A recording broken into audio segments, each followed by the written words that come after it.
Herzlich willkommen zur Umschau, meine Damen und Herren. Energie ist wieder einmal unser Thema. Energien der Zukunft, die heute schon funktionieren. Erdwärme, Wasserstofftechnologie, Sonnenenergie. Die Suche nach neuen alternativen Kraftspendern für Industrie und Haushalt begann ja mit dem ersten Ölschock und war am Anfang eigentlich immer nur eine Suche nach der Unabhängigkeit vom Erdöl. Aber spätestens seit Tschernobyl geht es auch um Alternativen zum Atomstrom, um umweltsaubere Energien. Und dazu unser erstes Thema: Erdwärme. Eine ehemalige Bahnhofskneipe, die zugemacht hat, seit es den Bahnhof nicht mehr gibt. Jetzt ist hier ein Massagesalon, geführt und betrieben von jungen Leuten. Es ist hier in Salzhemmendorf zwischen Hildesheim und Hameln wie in anderen Salons auch. Mit Krankenpackung und Massage. Ja, bitte. Natürlich kann man sich auch hier die jugendliche Problemhaut reinigen, Hals- und Dekolleté pflegen, Haare aus dem Gesicht und der Bikinizone entfernen lassen. Natürlich gibt es hier Bäder jeder Art, für die man ganz klar viel warmes Wasser und viel mollige Wärme in unzähligen Räumen braucht. Die Wärme hole ich mir aus der Erde, entschied der fortschrittliche Salonbesitzer. Uns nennt Herr Gudowski für seine Entscheidung 3 Argumente. Erst einmal die Wirtschaftlichkeit auf Jahre gesehen, weil wir einen hohen Wärmebedarf haben. Die Unsicherheit auf dem Ölmarkt und halt ein Punkt, was für mich auch entscheidend war, die Umwelt. Bohrstangenwechsel. Es geht also zunächst einmal der Umwelt an den Kragen. Relativ gesehen ist das nicht einmal ein Mückenstich. Gesaugt wird nicht einmal das Grundwasser, sondern nur die Wärme. Denn, und das ist der springende Punkt, es handelt sich hier nicht um die Errichtung einer üblichen Wärmepumpe, die das Grundwasser verbraucht. Nein, hier wird im drucklosen, langsamen Kreislauf die praktisch unerschöpfliche Wärme des Erdinneren heraufgeholt. Dass die Erde innen warm ist, wissen die Menschen, seitdem es den Bergbau gibt. Je tiefer, desto wärmer.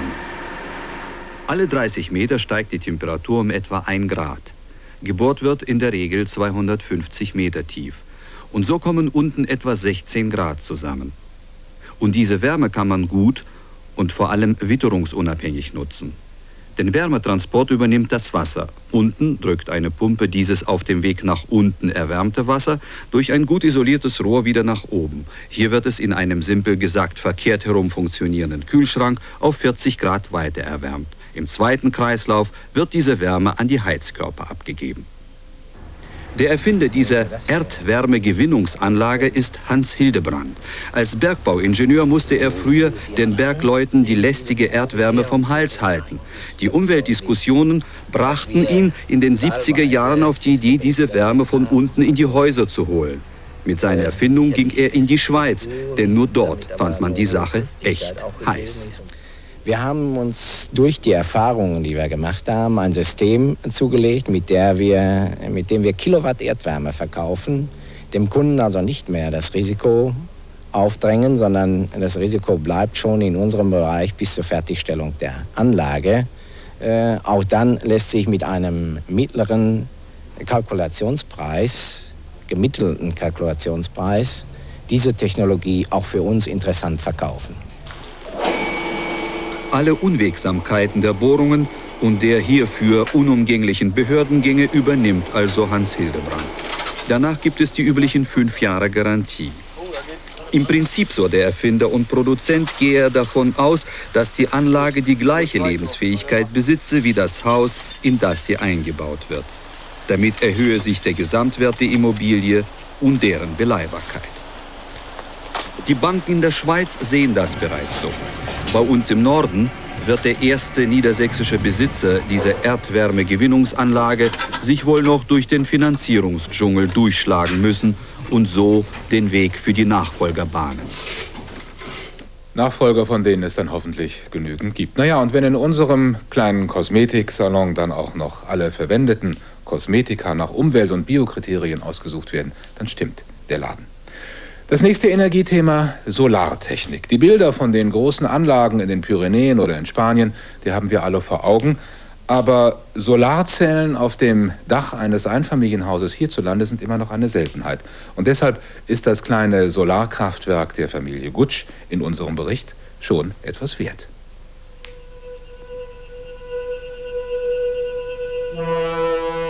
Ein sonniger Tag, ganz im Sinne der Familie Gutsch. Die Sonnenstrahlen prallen ungehindert auf das Dach ihres Einfamilienhauses. 28 Solarmodule machen die Familie seit April vom öffentlichen Stromnetz fast unabhängig. Um 17:30 Uhr zeigt der Solarzähler immerhin noch fast 10 Ampere an. Das entspricht einer Leistung von 500 Watt. Zur Mittagszeit liefern die Solarzellen bis zu 1500 Watt, auch an sonnigen Wintertagen. Der Solarstrom fließt in Batterien, die die Energie auftanken. Der Vorrat reicht für 2,5 trübe Tage. Dieser Wandler zaubert daraus 220 Volt Wechselstrom. Ob der hausgemachte Strom für unsere Scheinwerfer ausreicht? Eine 650 Watt Birne leuchtet bereits. Und die zweite auch, kein Problem. Der rasende Stromzähler verrät allerdings, dass die Festillumination die Akkus nach wenigen Stunden ausgesaugt hätte, zumal Frau Gutsch zur selben Zeit Gelee einkochte. Mit dem kleinen Herd. Der große ist tabu und wird nur für den Festtagsbraten angeworfen. 30.000 Mark und ungezählte Arbeitsstunden kostete das Solarabenteuer. Warum haben die Gutschs so viel dafür investiert? Von der Motivation her war für mich oder für uns ganz entscheidend der Schock nach Tschernobyl. Als wir zur Besinnung kamen und uns darüber klar wurden, welche Gefahr von Atomkraftwerken ausgeht, habe ich auch für mich überlegt, welchen Anteil habe ich daran, durch meinen unreflektierten Stromverbrauch einfach immer nur verbrauchen und nicht auf die Quelle achten. Und als wir das kapiert hatten, da haben wir erstmal im Haus nachgesehen, was lässt sich alles ausschalten, wo können wir Strom sparen. Das führte dazu, dass wir schon mit einfachen Sparmaßnahmen einen Teil unseres Energieverbrauchs reduzieren konnten. Und als ich dann zu Weihnachten von meinem Sohn dieses Solarmühlchen geschenkt bekam und wir das ein Vierteljahr lang beobachteten, wie sich unsere Lichtverhältnisse da auswirkten, da wuchs bei uns die Motivation, es nicht nur bei dem Mühlchen und der Spielerei zu belassen, sondern wirklich auf dem Dach was zu probieren. Vater Gutsch, gelernter Elektriker, und Sohn Andreas suchten sich die Bauteile in ganz Europa zusammen. Für die Montage der schweren Solarmodule mussten sie die Dachziegel durchbohren. Es gab Probleme, das Dach wieder abzudichten. Aber nach 3 Monaten konnten die Gutschs der RWE dann die lange Nase zeigen. Solarstrom für jeden Haushalt flächendeckend, wäre das eine Möglichkeit? Die Möglichkeit sehe ich für Deutschland nicht. Diese Möglichkeit sehe ich im Zusammenhang mit der Wasserstofftechnologie für Länder, für südlichere Länder. Ich denke, dass in dem Zusammenhang zum Beispiel die Installation von Solarzellen in der Sahara, also in Wüstenregionen, durchaus zukunftsträchtig ist und einen Großteil unserer Energie besorgen kann. Dass die Solarvorreiter bereits 80% ihres Strombedarfs durch die eigene Anlage decken, ist nicht zuletzt auf genaue Buchführung und die Sparmaßnahmen zurückzuführen. Gewaschen und gebügelt wird eben nur, wenn die Sonne Überschuss erzeugt. Für besonders trübe Wintertage reicht das Umlegen eines Schalters und die Gutschs werden auf Zeit RWE-Kunden. Die hauseigene Sauna allerdings bleibt im Zuge des neuen Energiebewusstseins kalt. 7000 Watt Stromverbrauch, dafür müsste die Solaranlage 3-mal so groß sein. Allein der Gedanke an die Stromverschwendung lässt die Solarfans ins Schwitzen kommen. Also das ist mir ein bisschen zu konsequent. Wenn ich eine Sauna im Hause habe, dann benutze ich sie erstens der Gesundheit zuliebe und zweitens, weil es auch Spaß macht. Übrigens waren wir eben auch auf der Suche nach einer Alternative, nach einer anderen Maschine, nämlich die uns den Beitrag sauber abspielt. Die kleinen Kratzer im Bild und die Spratzer nehmen Sie uns hoffentlich nicht übel. Da fiel eben, meine Damen und Herren, das Stichwort Wasserstofftechnologie und das ist unser letztes Thema heute. Auch das hat etwas mit Sonnenenergie zu tun, die nicht nur in der Wüste funktioniert. Alles über Wasserstoffgewinnung in diesem Bericht. Wenn wir auch nur teilweise aus der Kernkraft aussteigen, dann bedeutet das derzeit zurück zu den herkömmlichen Kraftwerken mit Öl- oder Kohlefeuerung. Die aber geben so viele Schadstoffe an die Luft ab, dass sich Umweltverschmutzung und Klimaveränderungen weiter beschleunigen würden. Eine Alternative: Sonnenenergie, denn die ist in unbegrenztem Maße vorhanden. Wie man diese Energie sinnvoll einsetzen soll, darüber gibt es seit kurzem ganz neue Vorstellungen. Mithilfe von Wasser nämlich, und auch das steht ja unbeschränkt zur Verfügung. Das Prinzip ist uralt. Seit Millionen von Jahren spalten Pflanzen mithilfe des Chlorophyllfarbstoffes Wasser in Sauerstoff und Wasserstoff. Wasserstoff, der als brennbares Gas und damit als Energielieferant dienen kann. Photosynthese nennt man das, und nichts anderes strebt man derzeit beim Fachgebiet Analytische Chemie der Gesamthochschule Kassel an. Auch hier will man Wasserstoff als billige, saubere und unerschöpfliche Energiequelle gewinnen, das der Natur abgeschaute Prinzip dabei aber erheblich vervollkommnen.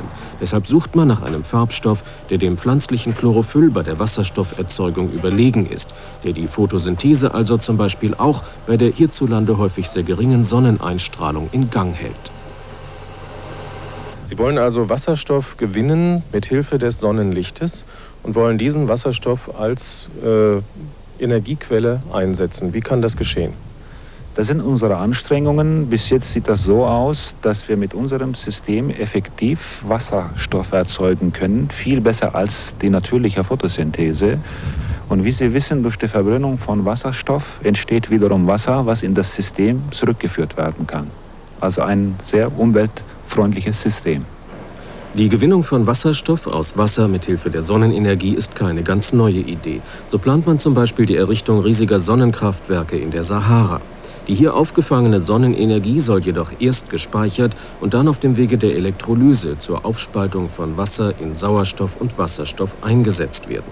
Der Wasserstoff soll dann per Pipeline oder Tanker nach Europa transportiert werden, über Tausende von Kilometern, die zahlreiche Risiken bergen, wie zum Beispiel Terrorismus oder Naturkatastrophen.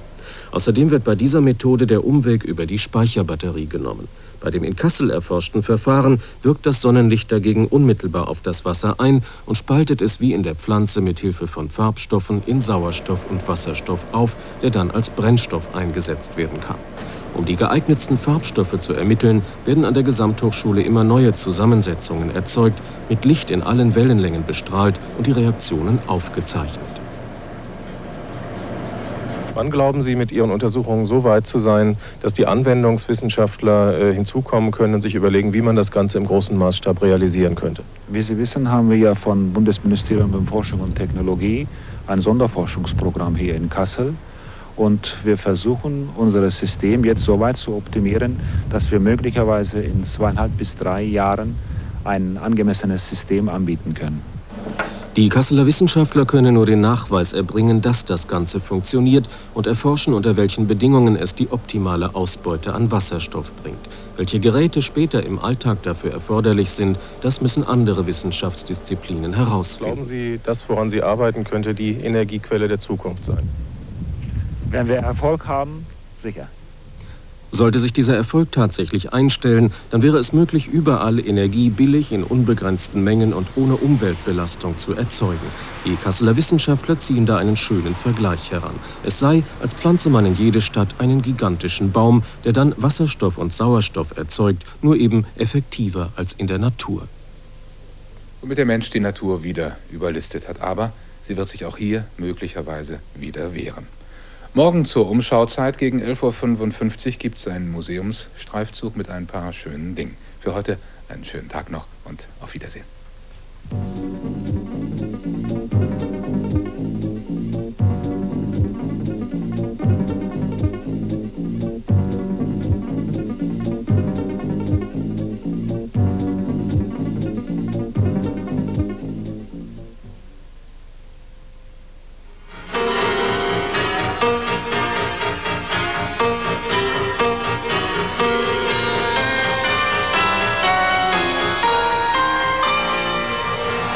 Plötzlich saßen wir am Freitag vor einer Woche da und es schien sich die Chance zu ergeben, zum ersten Mal seit Jahrzehnten linke, alternative Politik in Berlin durchzusetzen. Das war schon irgendwie verrückt. Verrückt fanden es fast alle Mitglieder der alternativen Liste und einige waren trunken von der Idee, in rot-grüner Formation ins Rathaus Schöneberg tanzen zu können. Also fröhliche Abstimmung für Koalitionsverhandlungen mit der SPD. Das war am Sonnabend. Am Sonntag kam die Ruhepause.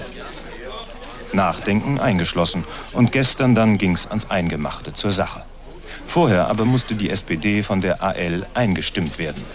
Einheit!